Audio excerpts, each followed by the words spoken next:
দশমিক সংখ্যার গুণ। এবার প্রাইমারিতে আসছিল যে 0.004 স্কোয়ার সমান কত। তাহলে আমরা কিভাবে গুণ করতে পারি এই জিনিসটা, যে 0.004 গুণন 0.004, তাহলে 4 চেরা এভাবে 16 লিখবেন।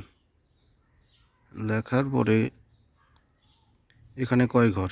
1 2 3, এখানে 1 2 3। তাহলে দশমিকের পরে সংখ্যা নেবেন, ঘর নেবেন কয়টা? এখানে 3টা, এখানে 3টা, 6টা। তাহলে অলরেডি 2টা হয়ে গেছে, 1 2, আর বাকি 4টা শূন্য। তাহলে এটাই হচ্ছে উত্তর।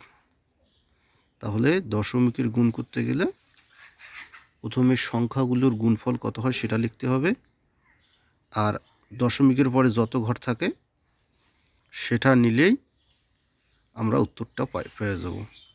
যেমন আর একটা গুণ যদি করি, 0.2 গুণন 0.02 গুণন 0.002, তাহলে এটার উত্তর কত হবে?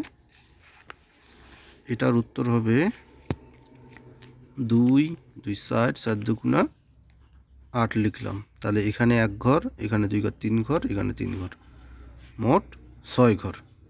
তাহলে একটা ঘর পূরণ হয়ে গেছে, তাহলে বাকিগুলা শূন্য দিয়েই পূরণ করলে হয়ে গেল। তাহলে এটাই হচ্ছে উত্তর।